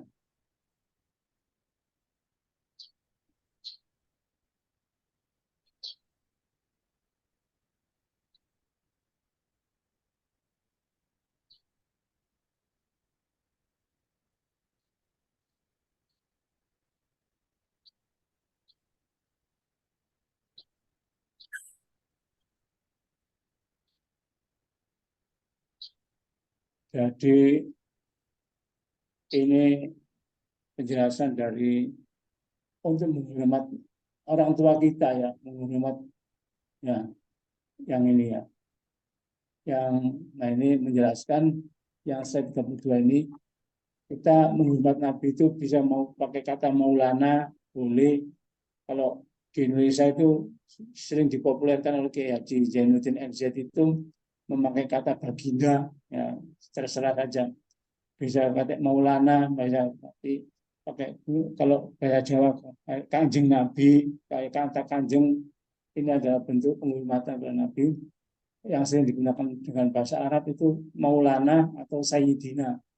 Ya, sama-sama dengan Kanjeng juga, Maulana Sayyidina, Tuhan kami, junjungan kami, sama saja. Kadang-kadang kata Sayyidina ini tidak harus Sayyidina, ada bisa berubah Sayyiduna, bisa berubah jadi Sayyidana, seperti wa asyhadu anna Sayyidana, ya. Karena ada kata ana ini seperti kata inna, ya. Inna itu innallaha, nggak bisa innallahu, innallahi, nggak bisa innallaha, karena kata kata inna atau ana ini masuk ke dalam kata benda atau isim, maka isim itu menjadi nasab. Ya, nasab itu harokatnya fathah. Kalau kata itu mufrad, ya mufrad itu tunggal. Kata ana ini kalau masuk ke dalam kata kata benda isim yang mufrad, yang tunggal, misal Allah, ya anallaha itu akan menjadi harokatnya fathah. Anallaha, innallaha, tidak bisa innallahu, innallahi nggak bisa. Maka di sini wa asyhadu anna sayyidana. Nah, kadang-kadang sayyidina itu bisa sayyidina, bisa sayyidana, bisa juga sayyiduna, seperti yang lain-lain. La ilaha illallah sayyiduna. Karena kedudukannya ini sayyiduna ini menjadi mubtada. Mubtada itu subjek, atau mubtada itu subjek atau kata atau jumlah. Jumlah itu kalimat kata benda, ya. Kalimat kata benda. Nah, di sini la ilaha illallah, la ilaha illallah, la ilaha illallah sayyiduna, ya. Jadi sayyiduna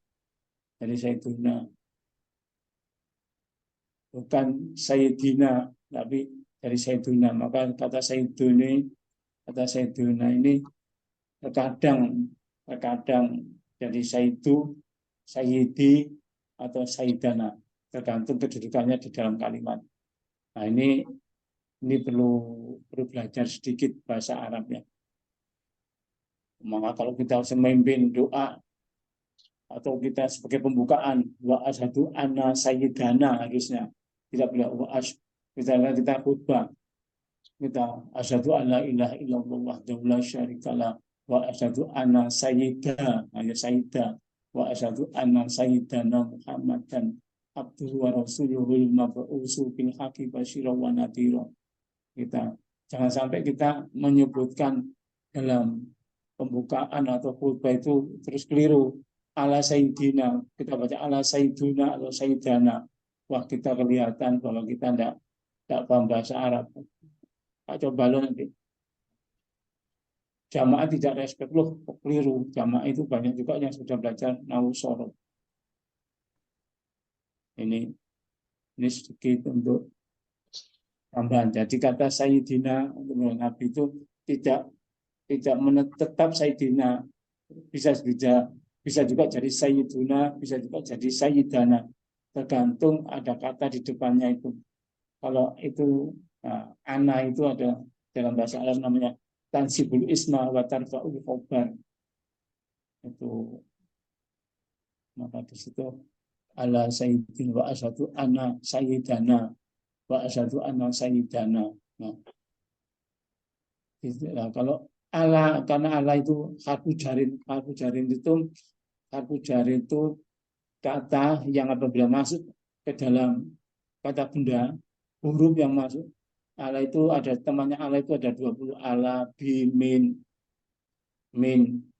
ila, itu masuk harfu jarin, itu huruf yang apabila masuk ke dalam kata benda, maka kata benda itu menjadi kasroh. Nah, bahasa nahunya menjadi majrur. Maka ala sayyidina, tidak ala sayyiduna, ala sayyidana, tidak ala sayyidina. Nah, jadi karena ada harfu jarin, huruf jar yang masuk ke dalam sebelum sayyidina. Itu tapi menggunakan kata sayyidina ini memang kadang-kadang berubah-ubah. Ada yang sayyiduna, ada yang sayyidana, tergantung kedudukannya sayyidina itu sebagai apa. Ini lanjut Pak Hendri, lanjut 33. 33.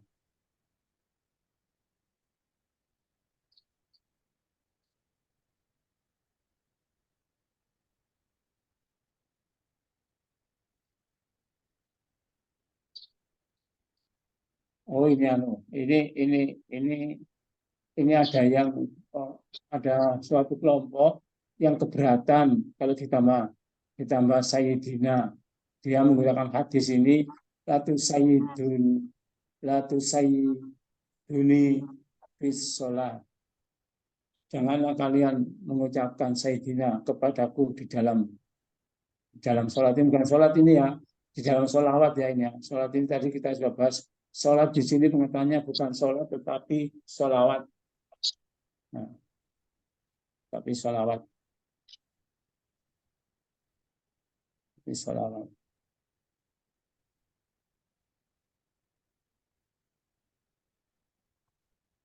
Kita keluar di dalam Qaidul Fiqhiyah ada kata-kata, di dalam Qaidul Fiqhiyah itu ada kata-kata khurujul minal ikhtilafi mahbubun, keluar daripada perselisihan itu terpuji. Nah, artinya apa? Wah saya lebih mantep nggak pakai Sayyidina, oh ya silakan ya. Saya lebih mantep nggak pakai Sayyidina, itu ya silakan. Oh saya mantap pakai Sayyidina ya silakan. Yang penting kita bersolawat ya. Yang penting kita bersolawat. Yang penting kita bersolawat kepada Nabi. Pakai Sayyidina silakan, tidak pakai Sayyidina silakan. Hanya saja ini di slide yang ke 29 ini saya lihat di Google itu Jambal itu kalet without respect, memanggil tanpa ada penghormatan. Jambal ya. Jambal itu bahasa Jawa Timur, Jawa Tengah bukan jambal lagi itu. Seperti yang dikatakan oleh Gus Bah itu bukan istilah jambal. Jambal ini hanya mungkin di Malang saja ya. Malang atau Jawa Timur. Saya cari di kampus juga ketemu itu. Ya. Apa kata jambal ini ya. Hanya kita di Indonesia ini kata jambal ini tidak. Ya, ternyata di Google itu ada jambal itu adalah collab without respect-nya, memanggil tanpa penghormatan, tanpa ada penghormatan. Ya seperti kita manggil teman kita sendiri kalau apa-apa ya. Teman-teman kita sendiri kecilnya sama-sama besar semua. Zaman jambalan nggak apa-apa, sponsor dewi ya. Tapi kalau dengan orang tua kita atau dengan Rasulullah ini rasanya kok nggak pantas gitu ya. Nah, maka yang adalah su'ul adab, termasuk akhlak yang jelek. Diriwayatkan oleh dalam kitab Ibnu Sunni dari Abu Hurairah, Nabi Shallallahu Alaihi Wasallam bersabda, jangan jalan di depannya, jangan membantahnya. Ini untuk orang tua kita ya. Rasulullah bersabda, jangan orang tua kita ini, jangan jalan di depannya, jangan membantahnya, jangan duduk sebelum dia duduk, jangan memanggil cuma dengan namanya saja. Yang dimaksud dengan membantah adalah membantah orang tua ketika orang tua itu mengingatkan kebaikan atau mengajar kepada kita. Ini akhlak kita pada orang tua itu seperti itu. Bagaimana dengan Nabi? Mestinya lebih dari itu. Dari Abdullah bin Zahar, ia berkata, termasuk durhaka pada orang tua adalah engkau memanggil orang tua dengan namanya saja dan engkau berjalan di depannya. Nah ini ajaran apa seperti itu. Jadi kita pada orang tua itu ya jangan sampai lah. Walaupun di Malang itu ada kata ebes itu kalau bisa nggak usah digunakan tuh. Oh, ebes, rokok bes, nah itu nggak usah digunakan. Saya sendiri seumur hidup belum berani, belum pernah nyebut orang tua saya ebes itu belum pernah. Ya bu kabar ebes, aman-aman aja. Nah, belum berani, takut kualat ya. Bagaimana kita kalau menemui kiai ulama terus nyebut Rasulullah itu kok tanpa Sayyidina, tanpa Maulana, tanpa penghormat? Ya mau kiai mau siapapun dia itu ya kurang akhlak ya. Kurang berbudi pekerti, gak usah ditiru. Nah, kita cari yang aman saja, yang aman, yang ada tuntunannya ada. Oh, Qurannya jelas kok ya. Qurannya jelas, yaitu surat An-Nur ayat 63. La taj'alu du'a rasuli ka du'a ibadu ba'd. Janganlah kamu menjadikan sebutan kepada Rasul itu sebagaimana kamu menyebut di antara kamu sekalian. Kan itu ayatnya diturun ketika para sahabat itu menyebut Rasulullah itu sebagaimana sahabat yang lain. Misalnya kalau kalau kalau sahabat itu punya anak namanya Abbas, maka dia disebut ya Abal Abbas, ya Abal Abbas gitu. Ya Rasulullah kan punya Abu Qasim, punya anak Qasim ya. Orang-orang nyebut Rasulullah ya Abu Qasim, ya Abu Qasim. Itu dengan sebutan itu menyamakan dengan sebutan seperti itu, seperti Abu Bakar itu bapaknya kan namanya Kuhafa. Ya, nyebut Abu Bakar ya Ibnu Kuhafa, anaknya Kuhafa. Ya Ibnu Kuhafa, anaknya Kuhafa. Nah, Rasulullah punya nama anak Qasim disebut bapak Qasim. Nah, akhirnya turun ayat la taj'alu du'a rasuli ka du'a ibadu ba'dhum. Artinya menyebut sebutan sebagaimana yang berlaku pada orang Arab pada waktu itu ditegur oleh Allah dengan surat Nur ayat 63. Nah, artinya jelaslah kalau sebutan Rasulullah dengan menyamakan dan orang-orang jahiliyah pada waktu itu Rasulullah Allah juga tidak berkenan. Untuk itu saya sarankan ya monggo sing mau mengikuti ayat Quran surat 63 surat An-Nur ini ya, walaupun itu ada syariatnya ya. Misalnya malaikat Jibril itu bersolawat kepada Nabi itu Sallallahu alaihi Muhammad, ini namanya salawat Jibril ya. Ada syariat memang iya Sallallahu alaihi Muhammad. Tetapi itu kan bagi mereka Jibril kepada Nabi Muhammad. Tapi masa pantas kita beri umatnya menyebut Nabi Muhammad namanya Muhammad itu. Maka saya juga kurang respect ya di dalam itu ada berjanji, ada tibaan itu kan di kalangan NU itu sering itu. Kalau sudah makhluk qiyam berdiri itu kan kita punya sallallahu ala Muhammad sallallahu alaihi wasallam. Saya enggak pernah itu enggak berani ya, bukan enggak pernah saya, tapi sekarang enggak berani. Selalu sallallahu ala sayyidina Muhammad. Terus kadang-kadang selesai sholat itu kan di masjid-masjid NU itu kan ada salaman itu banyak sholawat yang tanpa nyebut menghormat Nabi itu saya nggak berani itu sallallahu ala Muhammad sampai salaman. Nah, kalau sudah tahu Qurannya seperti inilah taj'alu du'a rasuli kal bainakum ka du'a ibadikum ba'dha, ya sudah, dalam kamu menjadikan panggilan Rasul Nabi Muhammad di antara kamu seperti panggilan bagian kamu kepada sekalian. An-Nur 63 yang sudah nggak berani saya. Sallallahu ala Sayyidina Muhammad, sallallahu ala Sayyidina Muhammad.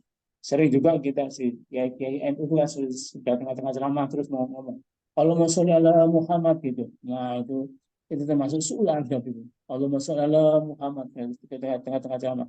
Yang baik itu Allahumma sholli ala Sayyidina Muhammad, yang menggunakan Sayyidina itu hanya Kiai Haji Mas Duki Mustamar. Hanya Kiai yang saya tahu ya, hanya Kiai Haji Mas Duki Mustamar yang di Dinoyo Gesek ya, di daerah pesantren Gesek itu yang bisa kita kaji pada pagi hari ini. Pak Inti, selanjutnya silakan yang mau bertanya atau sharing pengalaman, monggo silakan. Saya kembalikan kepada pembawa acara, monggo. Tadi ada yang tanya di chat Pak Ustadz. Ya, monggo. Pak Keswanto. Monggo.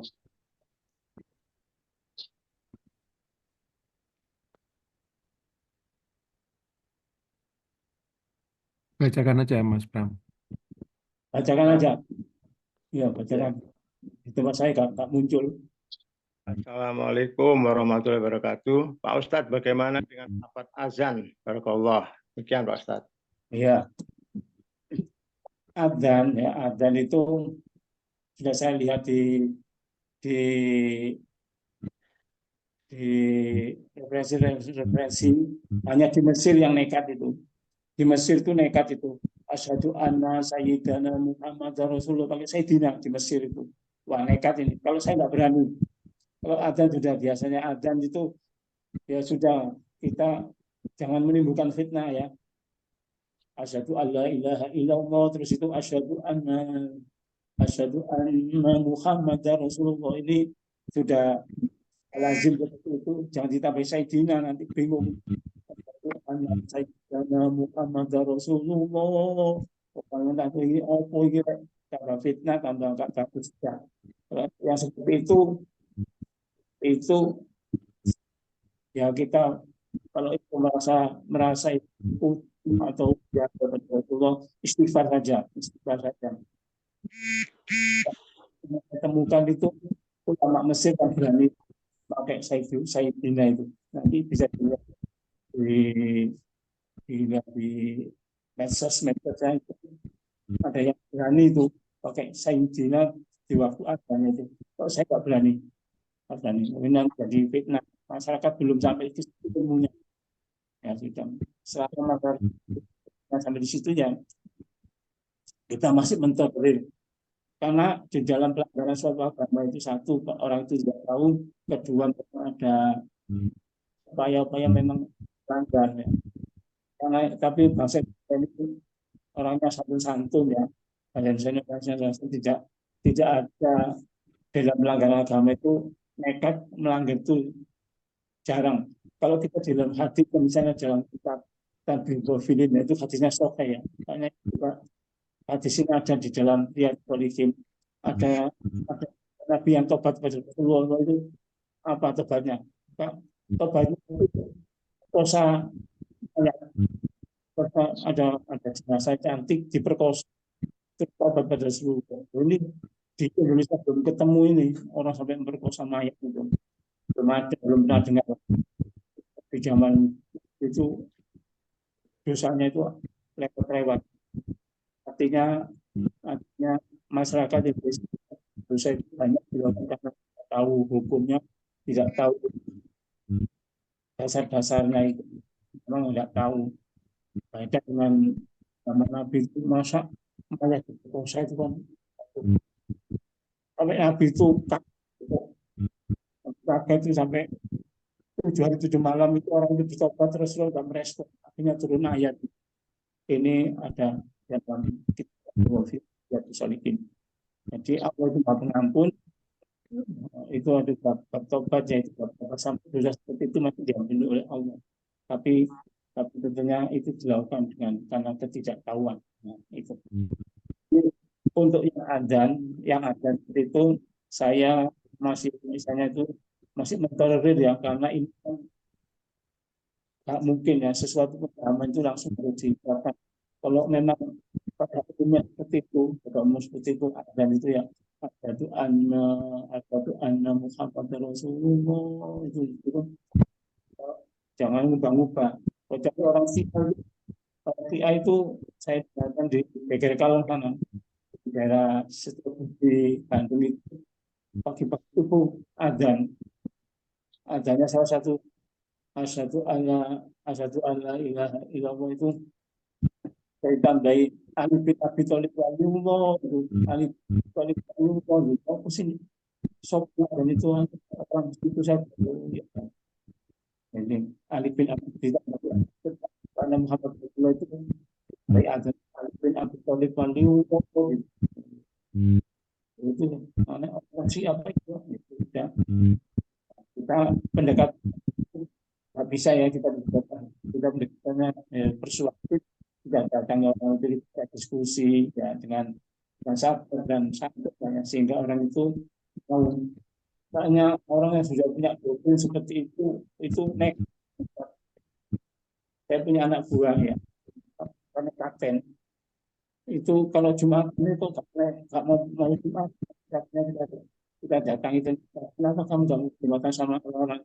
Enggak Pak, saya sholatnya cuma yaitu waktu zuhur, waktu maghrib, dan waktu subuh saja. Terus saya nggak cuma, terus kamu apa? Jangan kita.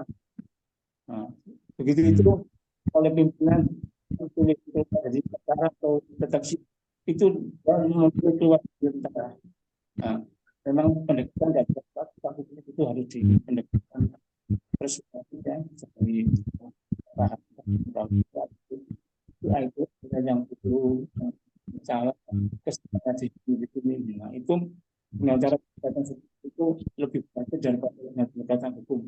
Kalau uang itu satu mereka juga di mana juga ada di Malang itu ada 2 tentara ya di daerah Rampal situ ya. Rampal itu tentara ini keluar dari tentara. Di tentara itu haram. Tentara itu haram kena doktrin ikut aliran yang radikal itu. Jadi tentara itu keluar dari tentara. Haramnya dari mana? Katanya alasan dari pajak itu. Pajak itu kan ada pajak aturan pajak dikumpulkan semua itu bayar tentara. Masa keluar tentara. Ini pendekatan seperti ini kan tidak dengan hukum. Kamu kalau orang itu lebih keluar tentara, jangan memilih keluar dari tentara.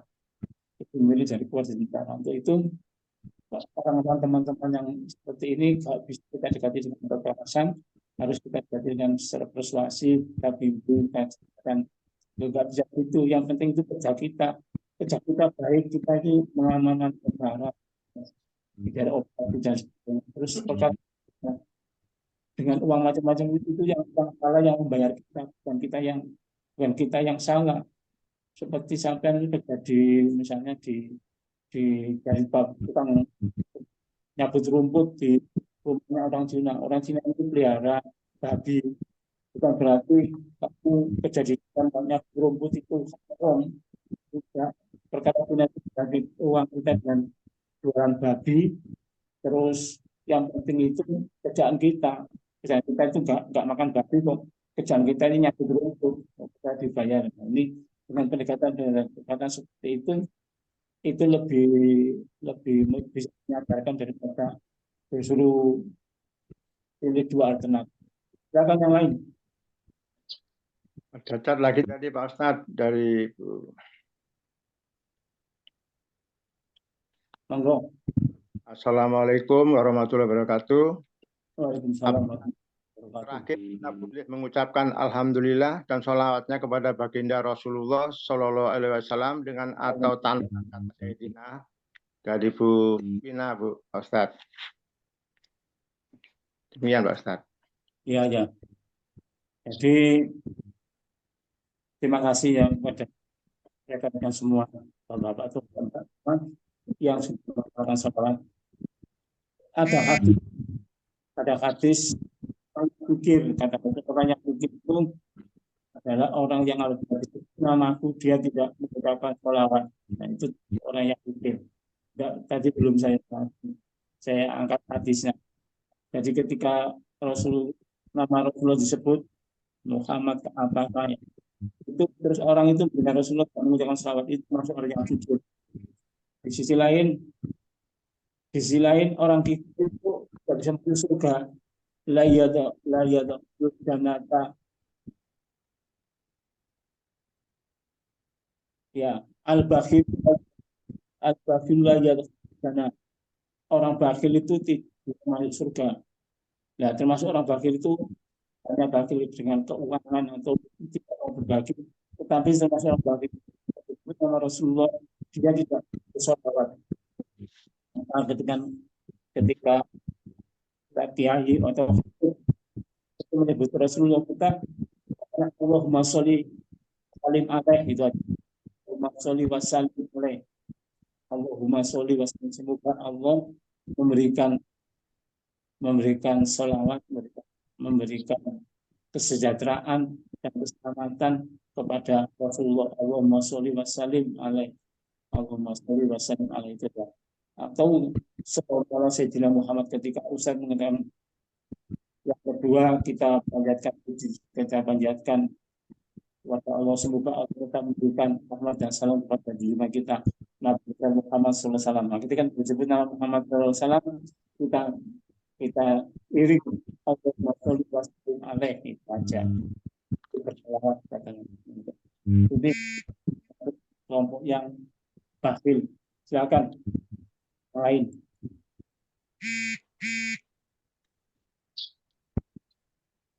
Bagaimana? Ada yang masih bertanya? Ingat waktu juga sudah jam pukul 7. Pak Hendrik, satu lagi. Cukup Mas Bram.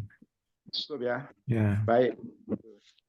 Demikian tadi Bapak Ibu kajian subuh tentang dahsyatnya sholawat yang sangat luar biasa. Mudah-mudahan bisa meningkatkan kualitas dan kuantitas sholawat kita kepada baginda Rasulullah SAW sehingga manfaatnya di hari akhir nanti.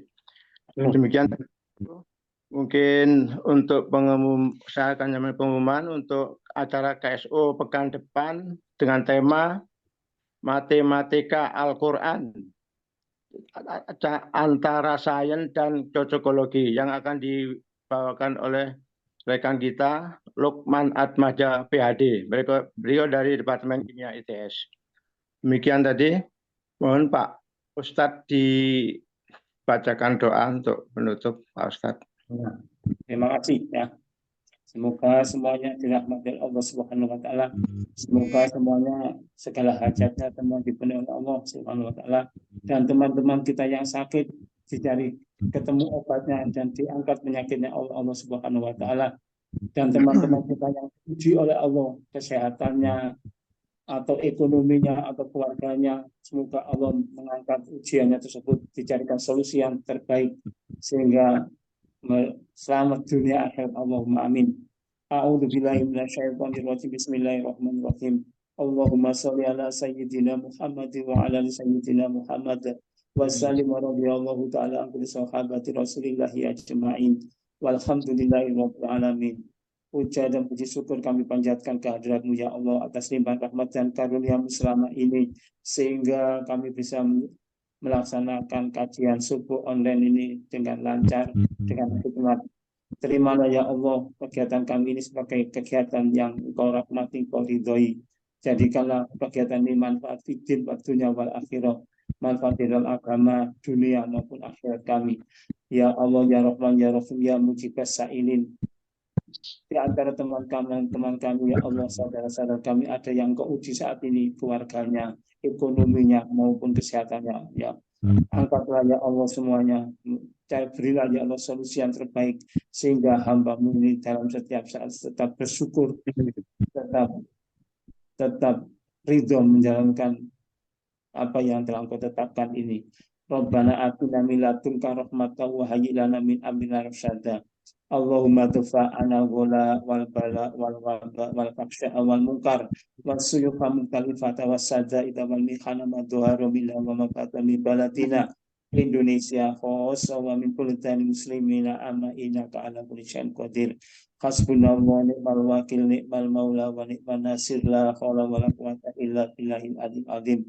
Allahumma inna nas'aluka salamatan fid din wa afiyatan fil jasadi wa ziyadatan fil ilmi wa barakatan fil rizqi wa taubatan qablal maut wa rahmatan 'indal maut.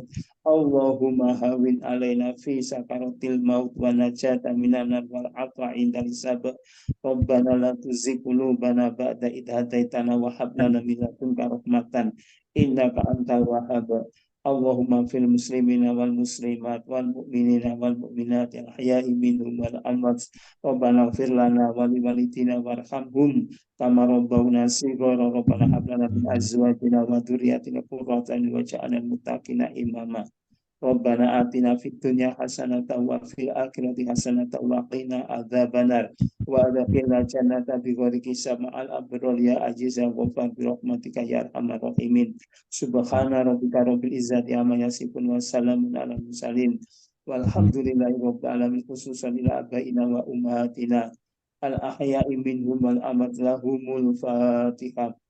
أعوذ بالله من الشيطان الرجيم بسم الله الرحمن الرحيم الحمد لله رب العالمين الرحمن الرحيم مالك يوم الدين إياك نعبد وإياك نستعين اهدنا الصراط المستقيم صراط الذين أنعمت عليهم غير المغضوب عليهم ولا الضالين آمين. Terima kasih atas kebersamaannya dan mohon maaf atas segala kekurangannya. Wassalamualaikum warahmatullahi wabarakatuh.